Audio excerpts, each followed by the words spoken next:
All right, we're going to go ahead and get started this morning. So good morning, everybody. Thank you so much for tuning in this morning for another Mornings with the Museum program. My name is Pat Kane, Public Programs Visitor Services Coordinator, working on cultural and historical programs at the Museum of the Grand Prairie mostly, and throughout Champaign County Forest Preserve District. And we have an awesome program today, another Mornings with the Museum program, this opportunity to check out, see what some of our staff members do, as well as share some exciting and fun content with you. So first, let's learn who is with us this morning. So again, I'm Pat Kane, Public Programs Visitor Services Coordinator here at the Museum of the Grand Prairie, and doing cultural and historical programs throughout Champaign County Forest Preserve District. Kathy, would you mind introducing yourself? Yeah. Hi, my name is Kathy Schneider. I'm the interpretive naturalist for the Forest Preserve District. So I teach a lot of environmental education programs throughout all of our preserves, and I do a lot of school programming and camps and things like that. Thank you, Kathy. Thanks for joining us this morning. Marina, would you mind introducing yourself? Hi, good morning. My name is Marina Montez Ellis, and I'm the garden program specialist here at the Museum of the Grand Prairie. I specialize in the camps, the garden camps, and do some public programs with that have to do with gardening. Thanks, Marina. Appreciate you joining us as well. And Jennifer, how about you? Yeah, hi everyone. My name is Jennifer, and I am the public program specialist for the environmental education programs for the Champaign County Forest Preserve District. And I'm based here out at Homer Lake Interpretive Center, but I do programs like guided hikes and things like that all throughout the Forest Preserve District. Thank you, Jennifer. Again, thanks to the three of you for joining us this morning. And thanks to everybody watching, whether you're watching live or watching recorded. We would love to hear from you this morning. We'd love to know, number one, where are you watching from? Write that down in the comments section below. Deborah has let us know she's tuning in from Champaign. Thanks so much for tuning in, Deborah. And also, if you have any questions, if you have a question for us, these programs are designed to be a live Q&A session as well. Whether you have questions about what we're discussing, questions about the Forest Preserve District, questions about our opinions on life, or whatever else, feel free to write those down in the comments section, and we'll answer those questions to the best of our abilities here live. It makes the program a lot more fun and engaging for you and for us when we get those questions coming in. So please feel free to send those questions in to us via the comments section down below. Type those in. A little bit about us. If you don't know anything about Champaign County Forest Preserve District or our two facilities, so Champaign County Forest Preserve District is a collection of 7 forest preserves located here in Champaign County in East Central Illinois, with the first park opening up in 1948. And Forest Preserve District also includes golf course, Kickapoo Rail Trail, and some educational facilities, including our very own Museum of the Grand Prairie, where my office is located, where we focus on East Central Illinois cultural and natural history with a number of exhibits on display.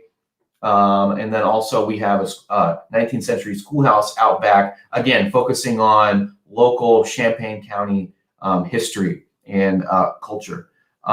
Jennifer, would you mind letting folks know if they've never ever heard of the Homer Lake Interpretive Center? What's the Homer Lake Interpretive? Yeah, so if you've never ever heard of the Homer Lake Interpretive Center or visited, we are located in Homer, Illinois, so just right around St. Joseph. It's about a 20-minute drive east of Urbana if you live there.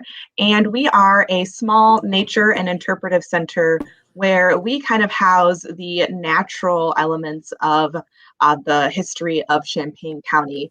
And we focus more on the flora and fauna. So we have interactive exhibits. We have live animals, and we also do, yeah, Kathy is in front of one of the exhibits right now. And we also do educational programming normally. We are open to the public right now, so you can come and visit us. We're open Tuesday through Friday from 1 to 5 p.m. We do require that you wear a face covering, and we limit to 10 people at a time, but we'd love to see you. If you've never been out here before, it's a perfect time of year to visit. Yeah, thank you, Jennifer. I'll add too, just as Jennifer said, Homer Lake Interpretive Center is open. We're also open at Museum of the Grand Prairie, at Lake of the Woods Forest Preserve in Mahomet. Excuse me. We're open Tuesday through Saturday, 1 to 5 p.m. Excuse me again. We ask that folks pre-register in advance to ensure that there's space when you get here. Excuse me. Sorry. Just like Jennifer was mentioning about the Interpretive Center, we also have some safety precautions and protocols put in place, much like everywhere else you go, requiring masks and social distancing and hand washing and hand sanitizing stations throughout the facility. So come out and see us, whether it's at the museum or the Interpretive Center. Lots to do, lots to see during this time of the year. To learn more about what we're doing, find both of our facilities. We have our own Facebook pages. Find us on Facebook. We've got some Twitter and Instagram pages throughout the district that you can check out. And then for everything else, feel free to visit ccfpd.org or museumofthegrandprairie.org, our websites, to learn so much more. Again, let us know where you're watching from by writing that down below. We got somebody tuning in from Urbana. The Museum of the Grand Prairie is tuning in from Urbana. The building has been picked up. Interesting. Urbana, but thanks for tuning in, museum, us.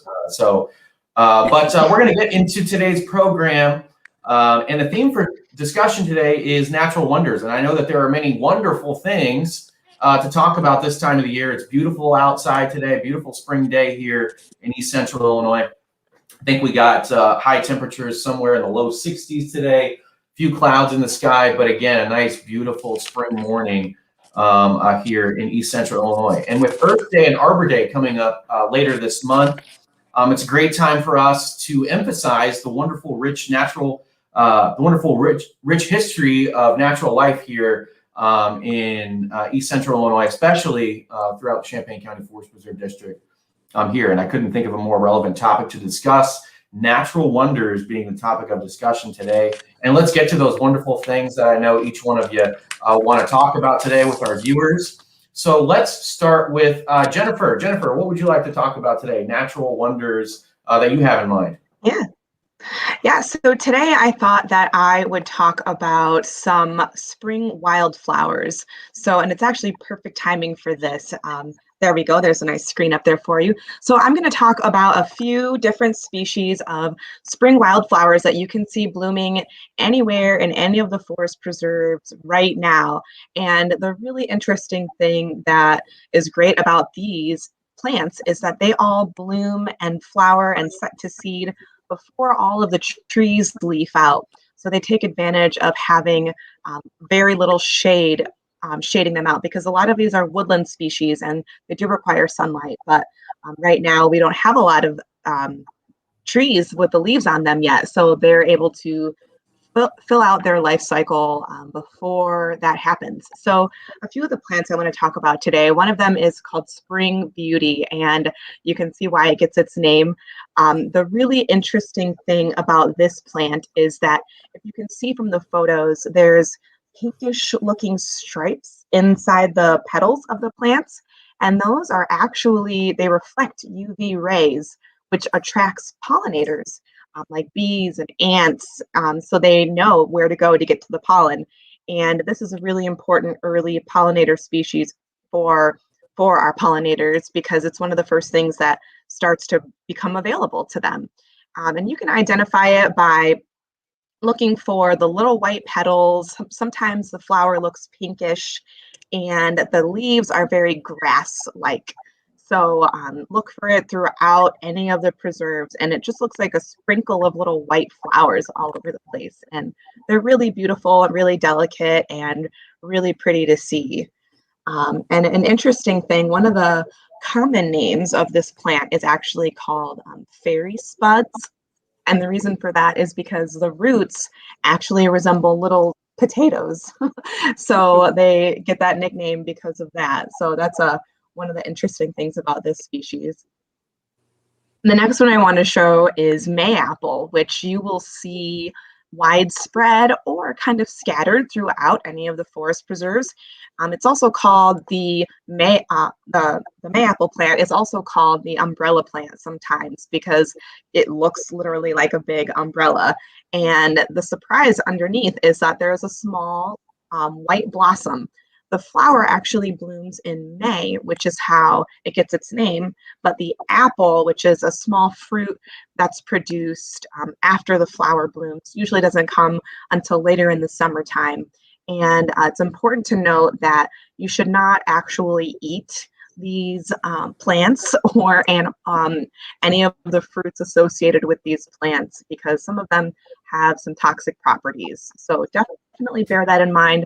They're meant to be looked at and enjoyed and observed, but not consumed. So mayapple is one that is popping up all over the place right now in the forest preserves. You can look for it. Oops. One of my favorites is the Dutchman's Breeches. These are a really delicate little woodland wildflower. They get their name because the flowers represent tiny little pants hung up on a clothesline to dry. And they are white blooms.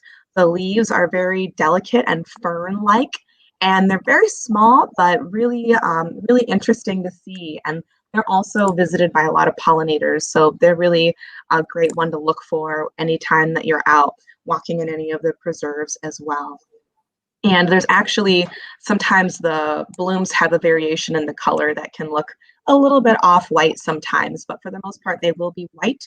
And they are still blooming right now. They're probably on the tail end of their blooms. So if you want to see that one, you'll want to get out as soon as you can. And then I want to talk a little bit about the white trout lily. So trout lily is really interesting because when it first grows up, it just produces one leaf, and it gets its name because the leaves actually are very mottled in coloration, and that resembles the scales of a trout. So that's how they get their name. And during the first several years before the plant reaches maturity, it's only going to produce one leaf. And then it takes several years, maybe 6 to 7 years, before it will produce a flower stalk and a second leaf and a beautiful white bloom. And it'll bloom just that one time, and then it'll die back, and it'll bloom every year after that. So that's one that you can look for. Sometimes, if you're lucky, you might see the yellow variation of trout lily. So we do have yellow trout lily as well. It's just not as common in the forest preserves here, but you might see it. So that's one that's blooming right now as well, and a really interesting one to look for. And finally, last but not least, probably one of the most wonderful ones that we have is the Virginia bluebells, and they are in peak bloom right now. So if you visit, you can visit any of the forest preserves. Here at Homer Lake Forest Preserve, our favorite place to visit to look at the bluebells is Hidden Acres, which is actually not in the main preserve. So if you're not familiar with that, definitely check out one of our maps or let us know if you have a question. We're happy to provide directions. And they are widespread. They're a floodplain species, and it's just a sea of blue when they are blooming. And you can kind of see that in the photo on the right. And now is the perfect time for viewing them. Like Pat said, it's going to be a beautiful day. We have some nice weather coming up the next couple of days too. And if you're lucky, bluebells actually can come in different colors as well. So you might get lucky and see one with white blooms, or you might see one that has pinkish and purple blooms, like kind of reminds me of cotton candy. But those you can see as well, and they're all just breathtaking to see out in the preserves. And that's just a few of the species that you can look for while you're out in the preserves. We actually have a self-guided wildflower walk set up along one of the trails here at Homer Lake Forest Preserve. So take advantage of the nice weather and try to get out and visit one of the preserves while you can. That's awesome, Jennifer. And I didn't know about the bluebells and the cotton candy pink variety. Yeah, they're so pretty when you see them like that. It's very interesting. Yeah, no, that's great. Jennifer, I do have one question. Maybe it's a tough one for you, but if you had to pick one favorite spring wildflower what would be Jennifer's favorite? My favorite, gosh, I think I have to go with the Dutchman's Breeches, just because they're so cute. They look like little tiny little pairs of pants, and the leaves are just so delicate looking. That would have to be my favorite. And Nice. it's one it's common, but it's not extremely common. So when you see it, it's a really a treat to me to see it. Oh yeah, yeah. No, those are very beautiful. And Jennifer, you've got if folks want to learn more about spring wildflowers, you've got a program coming up tonight. Is that right? Yes, actually, yes. I will be hosting Jamie Ellis. He's a botanist with the Illinois Natural History Survey, and we will be streaming that live through the Homer Lake Interpretive Center Facebook page and the YouTube channel at 7 o'clock tonight. So if you want to learn more about spring wildflowers, tune in for that program and you'll hear all about them tonight. Yeah, that's great. So if you have an opportunity, like Jennifer said today, or in the next few days, get out and see those spring wildflowers if you can. And if you have the opportunity, check out Homer Lake Interpretive Center's page tonight for that program with Jamie Ellis, so you can learn more about spring wildflowers. Jennifer, one more question real quick from a viewer. Do you happen to know, Joe has a question here, is the Bluebells pink versus color influenced by the soil acidity like it is for hydrangeas? Do you know anything about that? Yeah, that's a really good question, and I'm not 100% sure, but what I can do is I can look it up while one of our next speakers is going and see if I can provide an answer. I'm not sure if it's related to the acidity, just because it is a lot less common to see them in the different color variations, but it's possible. So I'll see if I can find out. Sweet. Yeah, good question, Joe. Thanks for the question. Keep those questions coming, folks, if you're watching out there. But thank you, Jennifer. Kathy, what did you want to talk about today? What would you like to share with us? I know we have an extra special guest that Kathy has. Yeah. So in springtime in nature, you have a lot of animals getting more active. So we thought it'd be a great idea to meet one of our resident educational animals here at the Homer Lake Interpretive Center. So I wanted to warn people before I brought him on camera. This is our leucistic rat snake, okay? So let me pull him up here. Here he is. Let's see. Oh, he's trying to say hi to me. This is our leucistic rat snake. Now, rat snakes are native to Illinois, and they've been hibernating all winter long. So with the warmth of spring, they're starting to come out and get more active and moving around. And our rat snake has been extremely active lately. They love to climb. They've been known to climb into trees to look for eggs for food. And it's kind of hard to hold them. Now, this rat snake is about 15 years old, and he looks a little different than the rat snakes you would find out in the wild. He's leucistic, which means he can't make the pigment in his skin that they normally would. They would normally be really dark color or with blotches and things like that.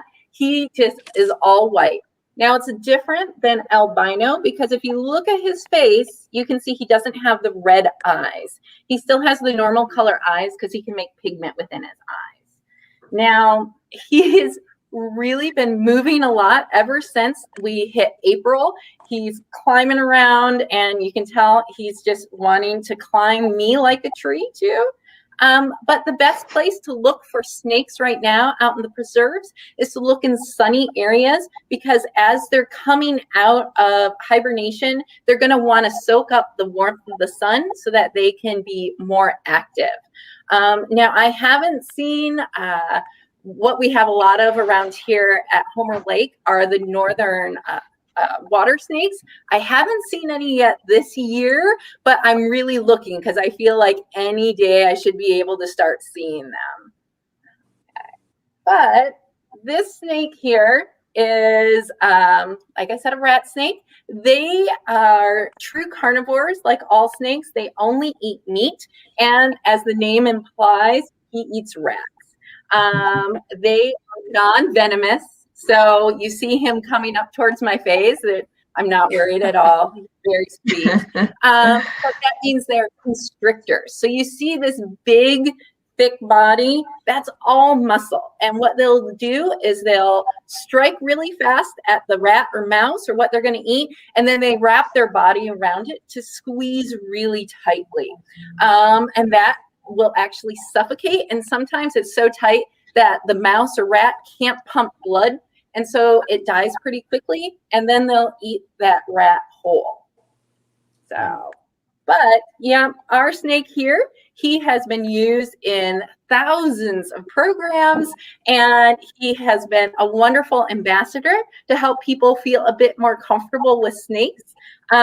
He is super sweet and just kind of loves to give a snuggle every now and then. And yeah, you can see him looking around and looking right at the camera sometimes. Now, another thing you might notice as he's moving, he's really what we call it, like smelling the air, but you can see that tongue going out, and he's smelling what's around him. I just moved him into a new environment out of his enclosure out here, so he wants to be sure he knows what's happening, what's around him. And they have a great sense of smell with that tongue, where they can catch the small little scent molecules and grab them, and they have something in the back of their throat called the Jacobson's organ, which they can put the scent up there and they can tell what's around them. Their sense of smell is very, very good. They can follow their prey just by using the sense of smell. And if you look at the tongue, you can see they have a forked tongue. So he can tell from which side of the tongue the scent is stronger. So he knows, like, okay, the mouse is over here because it's just slightly more smell on that side of his tongue.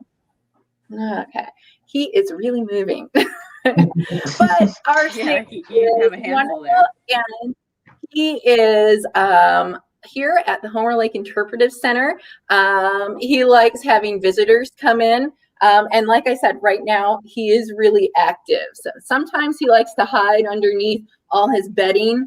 Now he's been moving around, climbing his logs and stuff in the enclosure. So now's a good time to come and visit.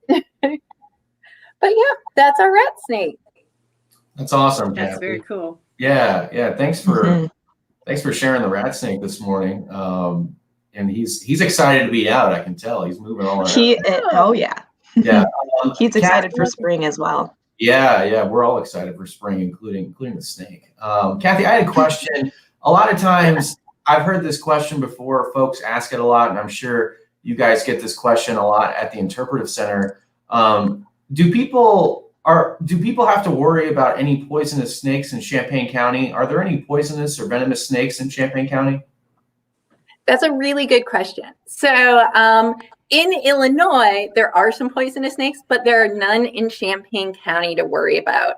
And unfortunately, we have some native snakes that look like they might be poisonous, but they're not, and they can get hurt by that. Like, people get scared and might hurt them. So if you find a snake here in Champaign County, you can just give it space and let it go. You don't have to worry about a venomous snake here. I know it's a common question, common myth that some people say. Like you said, you see this snake that may resemble a poisonous snake or a venomous snake here in Champaign County, but not to worry, folks. These snakes, not to worry. You're going to be fine. You're going to be fine. Yeah, a common one that mistake happens with is that northern water snake I was talking about, because they like to be in the water and they have that mottled coloring that people think it might be a water moccasin or something like that, but it's not. They're actually really inquisitive, so they like to come up towards like the shore and see what's happening, but just give them space and you have nothing to worry about. Nice. Well, thank you, Kathy. Oh, Kathy, real quick. What other animals do you have at the Interpretive Center for folks watching? If they want to come see the snake or other animals, what else you got there? So we have 5 animals right now. The snake, we have an ornate box turtle, which is a threatened species here in Illinois. We have a red-eared slider and painted turtles, which are both aquatic turtles. And then we have a bullhead catfish. Those are all things that can be found here at Homer Lake. So it just gives us an opportunity to get a closer look at some of those native species. Yeah. So if you're local, if you're in Central Illinois, get out to the Interpretive Center, check out those animals, check out Kathy, check out this snake there. And if you're not local, I know you all have done a really good job with some great videos and virtual and digital content. So check out Homer Lake Interpretive Center on Facebook, find those videos, or check out the Champaign County Forest Preserve District YouTube page to learn more about those animals that they have there, as well as other local species here in Central Illinois, because they're all natural wonders. That's the theme of our discussion today. So thank you so much, Kathy. Thank you so much, Black Rat Snake, as well, for joining us. One follow-up. So Joe earlier asked this question about the Bluebells pink versus blue color influenced by soil acidity, like for hydrangeas. And Jennifer, I'm not sure if this was you or if it was somebody else, but the color variation. That was me.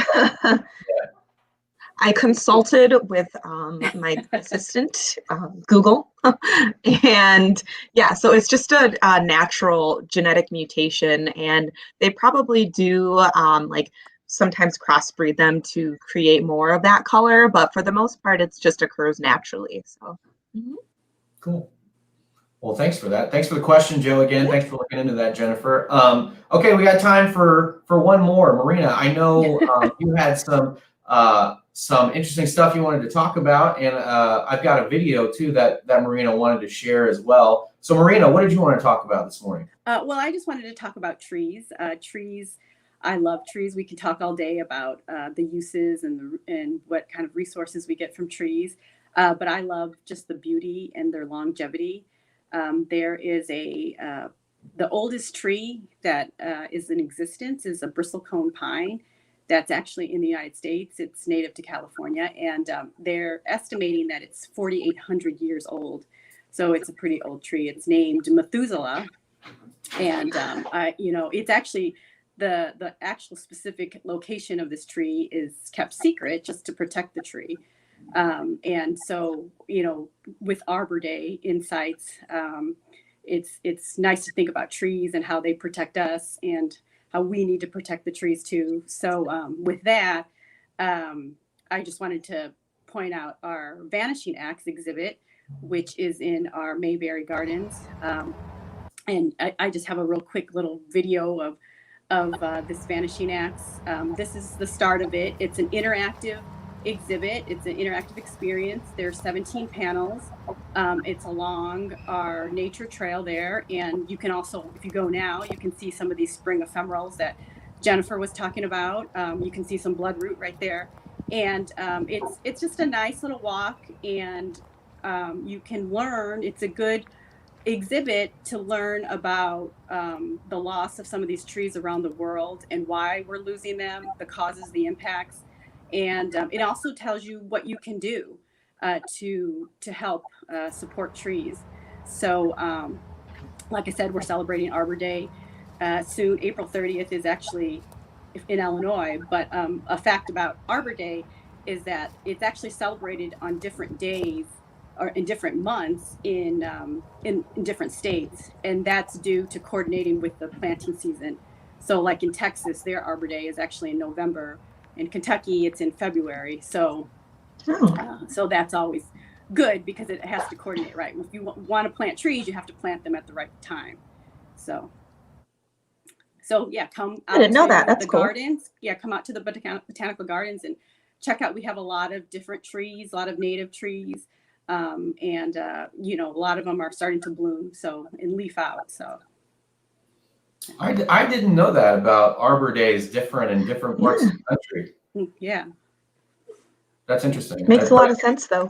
Yeah, it does. That's what I was going to say. It makes a lot of sense that, you should have an Arbor Day if you're celebrating trees in a good time. Right. Yeah, you can't plant them at any time in the season. There is a good season to plant them, depending on your location. Yeah. So as Marina said, that Vanishing Axe exhibit is outdoors. It's all outdoors. Good day to come out and see it today. It's in the Mayberry Botanical Garden, which is just south of the Museum of the Grand Prairie here at Lake of the Woods Forest Preserve on our nature trail. And as Marina said, there's 17 interactive panels that talk all about vanishing or close to extinct tree species from around the world. Talking about those very unique and important tree species and what we can do to try and save them as best as possible. So thanks, Marina, for sharing that. Thanks to Jennifer and Kathy as well, again, for sharing the natural wonders of spring wildflowers and the black rat snake and so much more this morning. Thanks to everybody for watching this morning, whether you're watching live or you're watching this later, recorded. Really appreciate you tuning in.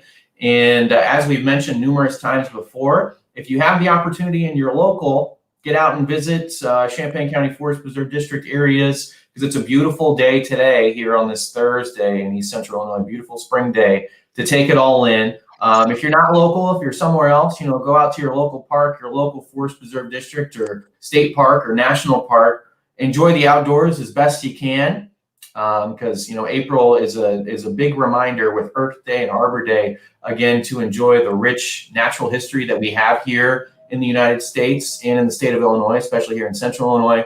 Get out and enjoy it. And if you'd like to learn more about us, go to our websites, ccfpd.org, museumofthegrandprairie.org, or find us on our various social media pages. Any final words from the three of you for folks watching out there? I have a proverb that I'd like to share. Go for it, Marina. I've seen it a few times, of course, on Facebook. And it says, the best time to plant a tree was 20 years ago. The second best time is today. So I think that transcends anything in your life, but it's definitely will hopefully motivate people to just go out and plant a tree. That's great, Marina. Thanks for sharing that. Yeah. Sure. Yeah. Anything else? Anybody? Nope, just like you thank said. you for tuning in. Mm-hmm. Yeah, and just like you said, it's a great time to get outside right now. Flowers are blooming, birds are coming through. It's just a great time to be outside and get to see a lot of things happening. All right. Well, thanks again, everybody. Thanks for watching. And until next time, our next Mornings with the Museum program is going to be Tuesday, May 18th, where the theme is staff favorites. Staff are going to talk about their favorite museums and institutions outside of the Champaign County Forest Preserve District, because Tuesday, May 18th is International Museum Day. So join us again next month, Tuesday, May 18th, for that one. But until next time, see y'all. Thank you. Bye. See ya.